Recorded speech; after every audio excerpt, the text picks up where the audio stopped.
सबको मैं अरुणाचल जितना है, मेरा माँ मम्मी जितना भाई बहन जितना है, जितना एसीसी टीम है, उसके लिए सबसे मैं माफी मांगता है कि मैं बहुत बड़ा गलती की। मैं खुद को भी अभी एमसे से ना माफ करता हूँ। मेरा जिंदगी का मारदार किया है, मुझे सोशली मारदार किया है। औरतों के अगेंस्ट में ये एफआईआर मैं लॉन्च कर रही हूँ षड्यंत्र रचने के।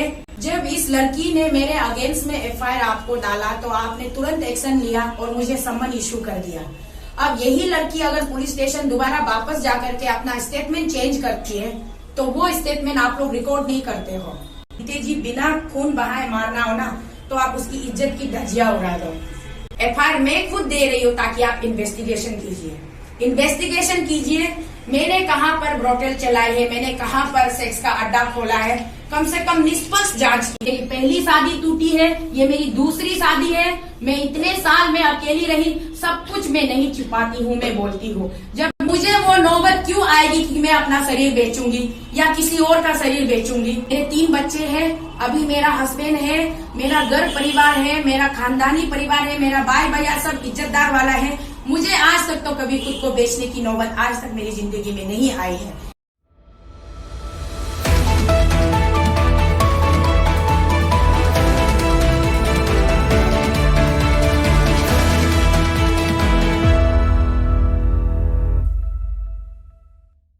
ये तो बहुत बड़ी बात हो गई कि अब आप लोग क्या करेंगे, क्योंकि ये तो पूरी एक महिला की आबरू का सवाल है। देखिए, मैंने शुरुआत में आप लोगों को बोला है, इंसान की हत्या जो है पुराने दिनों में तलवार काट कर, गोली मार कर या चूरा भोग कर की जाती थी। आज के डेट में अगर आपको किसी को जीते जी बिना खून बहाए मारना हो ना तो आप उसकी इज्जत की धज्जियां उड़ा दो, उसको खुलेआम सड़क पे निर्वस्त्र कर दो। आपके शब्दों में इतनी ताकत होती है कि आप ऐसे गंदे जाल बूंद के, मुझे तो लोगों ने कहीं का नहीं छोड़ा ना। ये तो काइंड ऑफ ए मर्डर, मेरा जिंदगी का मर्डर किया है, मुझे सोशली मारदार किया है, मेरा स्टेटस का पूरा मतलब क्या कहते हैं उसको दहन कर दिया है।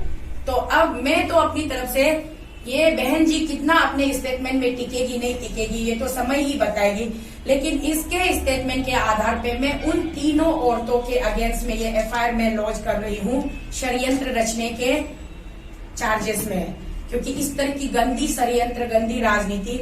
और साथ ही साथ आपके माध्यम से पुलिस डिपार्टमेंट से भी मैं रिक्वेस्ट करना चाहूंगी, जब मेरे खिलाफ कोई एफआईआर आता है तो आप लोग सख्त से सख्त कानूनी कार्रवाई करते हो, स्टेप लेते हो। और जब मैं कोई एफआईआर या मेरे तरफ से मेरे चाहने वाले, मेरे समर्थक आपके पुलिस स्टेशन में कितने कॉपीज एफआईआर पड़े हुए होंगे जिस पर आप लोग कार्रवाई नहीं करते हो, ये क्या है। आज मैं खुद मेरे नाम से मैं एफआईआर देने जा रही हूँ और ये शायद उन्होंने अपने नाम से एफआईआर बनाया है। ये आप क्यों नहीं बता रही हो मैडम जी, आप बता दीजिए ताकि ये भी बाद में लोगों को ना लगे कि तोको शीतल के प्रेशर में आपने किया है। आप खुद कर रही हो कि कौन करवा रहा है वो भी क्लियर कर दीजिए। हम खुद कर रहे थे, ये है मैं बना देना ईटानगर में मैं भेज दूँगा साथ में ऑनलाइन पे करके। तो मेरा वही बोलना चाहता है कि तीनों को अरेस्ट करने से मेरा तरफ से वही नहीं, और सिर्फ अरेस्ट नहीं, और ये जिस दिन हम डिस्पे को हम बात किए तो डिस्पे सर बोला है कि आप सही बात बताओ, आप जितना सही बोलेगा 7 दिन का बोला है। तो हम सही बात बताए कि वो लोग का नाम हम पूरा ऑलरेडी ले चुका है। तो ये तो कोई आपा मीना ये शांति ऑलरेडी तीनों का नाम लिए। और साल को हम बोला भी है कि सर पैसा को रिटर्न दे। सर बोले पैसा नहीं चाहिए, आप क्यों रिटर्न देगा, आपको इतना मतलब आपको यूज किया वो पैसा आप यूज करो। और वो लोग किसने बोला आपसे ये डिस्पी सर जो ताना का उसने बोला DSP, हाँ उसने बोला मुझे आप ये पैसा वो यूज करो ना, आपको इतना यूज किया आप वो पैसा वो फिर क्यों रिटर्न देगा बोला। लेकिन हम बोला ऐसे हम पैसा यूज नहीं करेगा, ये पैसा होगा हम रिटर्न भी, आप लोग जब रिटर्न ला बोले हम रिटर्न दे दें, क्योंकि इतना तक आगे चला गया ना। और वो लोग अपन में हम जब वो करते समय वो लोग कुछ साइन भी नहीं किए और हमसे साइन भी नहीं मांग रहे, हमको जाने दिए अब आप जा सकते हैं, हम चला गए निकल गए। तो देखिए कितनी बड़ी बात है, एक बहुत बड़ा क्वेश्चन मार्क बनता है पुलिस डिपार्टमेंट के ऊपर। जब इस लड़की ने मेरे अगेंस्ट में एफआईआर आपको डाला तो आपने तुरंत एक्शन लिया और मुझे सम्मन इशू कर दिया। अब यही लड़की अगर पुलिस स्टेशन दोबारा वापस जाकर के अपना स्टेटमेंट चेंज करती है तो वो स्टेटमेंट आप लोग रिकॉर्ड नहीं करते हो, इन राइटिंग में रिकॉर्ड नहीं करते हो। और ये पैसा भी सरेंडर कर रही थी 1 लाख रुपीज, तो वो भी आप मना कर रहे हो कि पैसा आप ही रखो, खर्चा करो, वापिस देने की जरूरत नहीं। ये मतलब किस तरीके का होम डिपार्टमेंट में मतलब कैसा चाल चलन है स्टेट गवर्नमेंट का, मुझे समझ में नहीं आता है। पुलिस डिपार्टमेंट किसके लिए होता है? हर एक नागरिक के लिए होता है। ये किस तरीके का मतलब तानाशाही एक सरकार है। चाहे जितना भी मैं सही क्यों ना हूँ, हमारा एएसी जितना भी सही क्यों ना हो, हमेशा हमारे विरुद्ध में जो भी कोई बोलेगा उसके लिए आप मतलब तुरंत एक्शन लोगे, लेकिन हमारी तरफ से जब कोई बोलना चाहेगा तो आप एक्शन नहीं लेते हो। कितने ऐसे एफआईआर पड़े हुए आपके टेबल में। अब सबसे बड़ा सवाल का मुद्दा ये है कि जबकि ये बहन जी आकर के सार्वजनिक रूप से अपनी सच्चाई अपने जुबां बयां कर चुकी है, उसके बाद ये एफआईआर डाल रही है और मैं एफआईआर डाल रही हूँ, तो हमारे एफआईआर पे आप काम करते हो कि नहीं करते हो? ये पुलिस डिपार्टमेंट से मेरा सबसे बड़ा सवाल है, क्योंकि अगर पुलिस हमारी काम नहीं करेंगे तो हम पुलिस डिपार्टमेंट में नहीं जाएंगे तो हम आपसी लड़ाई पे उतारू होंगे, तो राज्य की स्थिति क्या हो सकती है? जरा आप लोग कल्पना करके बताइए, तो लॉ एंड ऑर्डर का सिचुएशन कैसा हो सकता है? ये बहुत बड़ी बात है। इसलिए मेरी गुजारिश है, कौन थे उस समय के डीएसपी या क्या डीएसपी बोल रहे हो आप? कौन है ईटानगर के डीएसपी जिन्होंने इनका मिस तनिया जूनू का स्टेटमेंट रिकॉर्ड किया, लेकिन उसको आपने इन राइटिंग में नहीं लिया, इसको उसके बाद इसका सिग्नेचर नहीं लिया। इन्होंने वहां पे खुल के बताया था, बोला है कि इनका षड्यंत्र कैसे रचाया गया, पैसा दिया गया। ये बहुत दिन पहले की बात है। ये आप मुझे यहाँ दिल्ली पहुंचकर आज ये बता रही है। तो मैं इसीलिए पुलिस डिपार्टमेंट से भी कहना चाहूंगी, आप लोग प्लीज आप लोग न्यूट्रल रहिए और समाज के हर लेवल के क्षेत्र के लिए मैं कहती हूँ पुलिस डिपार्टमेंट से जरूर आप लोग एफआईआर मैं खुद दे रही हूँ ताकि आप इन्वेस्टिगेशन कीजिए, इन्वेस्टिगेशन कीजिए।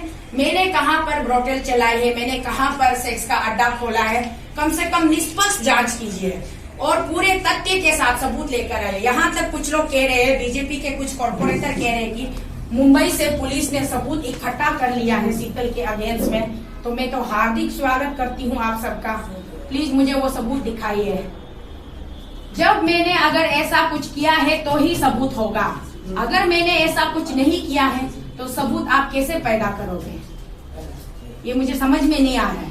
अगर मैंने की होती, मैं मीडिया में हर एक चीज को खुलेआम रखती हूँ। मेरी पहली शादी टूटी है, ये मेरी दूसरी शादी है, मैं इतने साल में अकेली रही, सब कुछ मैं नहीं छुपाती हूँ, मैं बोलती हूँ। जब मेरी पहली शादी टूटी और मेरे दूसरे शादी में बहुत गैपिंग है, उस बीच में कई रिश्ते का ऑफर भी मुझे आए होंगे, ये भी मैं नहीं छुपाती हूँ। जब मेरे पास छुपाने के लिए कुछ है ही नहीं, अगर मैंने कभी जिंदगी में भूखमरी के चलते हैं, सेक्स बिजनेस कौन करता है? दुनिया का सबसे मजबूर इंसान। एक औरत के पास में उसके पास क्या होता है? एक शरीर ही होता है। जब उनके पास कोई चारा नहीं बचता है तब वो औरत जाकर के अपना शरीर का सौदा करके खाती है। तो मेरे पास में मेरे भगवान के आशीर्वाद से मैं अच्छी घर की बेटी हूँ। मेरे पिताजी जो थे स्वर्गवासी पिताजी, उनका एक अच्छा रेपो है समाज में। आज भी हम खानदानी लोग हैं और मेरी जो पहली शादी जहाँ हुई थी टूटी, वो भी खानदानी लोग थे और अब जहाँ मेरी शादी हुई है ये भी खानदानी लोग हैं। और मेरी अपनी मदर, वो अपने जीवन के लिए वो नौकरी करती है। मेरे जो फोस्टर फादर है वो काम करते हैं। मेरे मामा वगैरह सब खाते पीते खानदान से है। तो मुझे वो नौबत क्यों आएगी कि मैं अपना शरीर बेचूंगी या किसी और का शरीर बेचूंगी? अगर इतनी मजबूरी के दिन आए होते तो शायद कोई लड़की, अगर आज हम नहीं कर रहे वो बात अलग है, लेकिन हमारे देश में ही नहीं पूरे विदेश में, पूरे वर्ल्ड में ऐसी कई महिलाएं हैं जो मजबूरी में अपना देह व्यापार करते हैं, शरीर बेचते हैं। उनको हम क्या इज्जत नहीं करते हैं? वो उनकी मजबूरी है, उनका व्यवसाय है। मोची जूता सिलता है, दर्जी कपड़ा सिलता है, डॉक्टर डॉक्टरी करता है, वकील वकालत करता है, इंजीनियरिंग कंस्ट्रक्शन करता है। हर एक चीज का, हर एक प्रोफेशन का अपना प्रोफेशनल होता है, अपना प्रोफेशन होता है। मैंने आज तक कभी किसी पर उंगली नहीं उठाई है, लेकिन मैं जरूर इस देह व्यापार के अगेंस्ट में हूँ हमेशा। यहाँ तक कि संजीव जी आप जरा पीछे जाइएगा, मेरे फेसबुक प्रोफाइल पे आप जाइएगा। मैंने ये जो रेप वगैरह सेक्स एलिगेशंस के ऊपर भी मैंने कई सारे मुद्दों पर बात किया है। यहाँ एएसी में नहीं आने से पहले मैं हमेशा स्टेट में इन सब मुद्दों पर मैं चर्चा करती आ रही हूँ और मैंने कभी भी इस तरह की चीजों को, मैंने कभी भी इमोरल चीजों को मैंने बढ़ावा देने के लिए कभी भी एनकरेज नहीं किया। ऑल द टाइम मैंने डिस्करेज किया है। और मेरे पास मेरे 3 बच्चे हैं, अभी मेरा हस्बैंड है, मेरा घर परिवार है, मेरा खानदानी परिवार है, मेरा भाई भैया सब इज्जतदार वाला है। मुझे आज तक तो कभी खुद को बेचने की नौबत आज तक मेरी जिंदगी में नहीं आई है। इतना तो आप लोग याद रखिए। मैं समाज के लिए सोचती हूँ, अपने लिए सोचती हूँ, अपने परिवार के लिए सोचती हूँ। मुझे लेकर के इसमें सबसे बड़ा बात इन्होंने, मैडम जी आपने मुझे जो बताया था, आपने यहाँ मीडिया के सामने नहीं बोला, बोलते बोलते मुझे याद आ, इन्होंने मुझसे ये बोला कि जब इनको वो 3 महिलाएं लेकर के एक महिला के घर में इनको कन्फाइन करके रखा, रूम के अंदर इनको बंद करके रख के रूम के बाहर ताला लगा कर जाती थी, तो ये बोर होकर पीछे से फोन करती थी। तो वो महिला जब आपको आपका शांति भाभी का घर में बंद करके रखा, आपने फोन किया तो उसने आपको क्या बताया, ये बताइए आप। लोग बोला अभी पेमा खान का घर में सीएम का सामने मीटिंग चल रहा है, बोला मीटिंग चल रहा है। तो किसके घर में? पेमा खांडू सीएम के घर में? जी, हम लोग ठीक है, वो बोला बाद में कॉल करेगा ना, अभी हम व्यस्त हैं, फोन कर दिया और कुछ बात। हाँ, ये बात क्योंकि इन्होंने मुझे ऑफ द रिकॉर्ड बताई थी, तो इसलिए मैं अभी पूछ रही हूँ ऑन रिकॉर्ड में, क्योंकि इन्होंने बोला है कि वो जो 3 लेडीज थे, इन्होंने इसको लेके बंद करके रखा, स्टेटमेंट वगैरह दिलवाने के बाद, मीडिया ब्रीफिंग करवाने के बाद इसको लेके उनके घर में बंद करके रखा, फिर ये चले गए। तो इन्होंने जब बोर होकर फोन किया, पूछा, तो वहां से जवाब आता है कि हम पेमा खांडू जी के घर में है, मीटिंग कर रहा है, तुम रुको हम बाद में आएंगे। तो ये क्योंकि ये इन्होंने मुझे बताया है, ऑफ कैमरा में बताया था ना आपने मुझे आज सुबह, इसीलिए मैं अभी दोबारा पूछ रही थी ऑन द कैमरा। और बाकी इनकी जुबानी ये खुद जो भी बोलना, अभी आप अरुणाचल का आदमी से आप हाथ जोड़कर बेटी नील डाउन करके आप माफी मांगिए, क्योंकि आप हमसे माफी मांग के फायदा नहीं है। आप अरुणाचल के लोगों का सेंटीमेंट के साथ आप खिलवाड़ किया है, लोगों के विश्वास के साथ आप खिलवाड़। आप मुझे एक शीतल दीदी को बदनाम करने के चक्कर में लाखों लोगों का विश्वास को बदनाम किया है, इसलिए आप काइंडली हाथ जोड़ के अरुणाचल के पब्लिक से आप प्लीज माफी मांगिए, प्लीज। सबको अरुणाचल जितना है, मेरा माँ मम्मी जितना, भाई भैया जितना है, जितना ACC टीम है, उसके लिए सबसे हमें माफी मांगता है कि मैं बहुत बड़ा गलती की, मैं खुद को भी अभी एक्सेस है ना, माफ करता हूँ उनको, जितना मेरा भी खुद का रिलेटिव है, मेरा भाई भैया, मेरा माँ पिता जितना मेरा है, भाभी हो, छोटी हो, जो भी मतलब जो भी डिस्टेंस हो, इसलिए प्लीज प्लीज हमको माफ कर दो प्लीज। अपना या बहन समझ ले या बेटी समझ ले प्लीज। अगर कल को हम गलत भी हो सकते तो फिर आप लोग मुझे मार भी सकते हैं, डांट भी सकते तो प्लीज मुझे माफ कर दो, सब लोग से मैं माफी मांगता हूँ।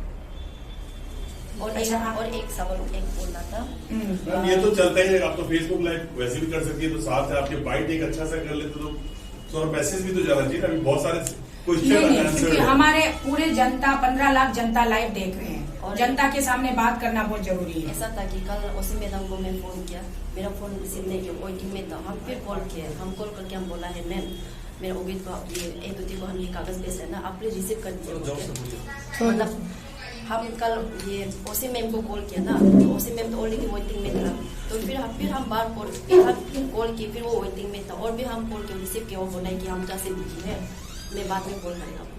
तो हम फिर वो मेरा कॉल को तय कर दिया, हम व्हाट्सएप में मैसेज कर दिया कि प्लीज ये कागज को रिसीव कर लीजिए ना, मेरा वकील को हाथ भेज रहा है, ताकि आप इसकी मतलब रिसीव कर लो। मुझे रिप्लाई नहीं। तो आप खुद कंप्लेन फाइल करने ईटानगर वापस क्यों नहीं जाती हो? मैं ईटानगर जाएगा बोलने से मेरा भी प्रॉब्लम है ना, कि बोलने से मुझे ऑलरेडी मुझे सब लोग ये मतलब पीछा कर ही रहे, सब लोग मुझे मारेगा, हिलते वो कर रहे हैं, मरा भी सकते हैं। जान का डर है आपको? मेरा जान का खतरा है, और मैं अभी जाएगा बोलने से मैं अभी भी जा सकता, लेकिन मेरा भी जिंदगी है ना, मुझे भी जीना है, मैं सही बात को बोल के हम मरने से मरे। आपको पुलिस सुरक्षा चाहिए? मुझे जरूर चाहिए मुझे, मैं मुझे चाहिए पुलिस लोग से हमको हेल्प चाहिए।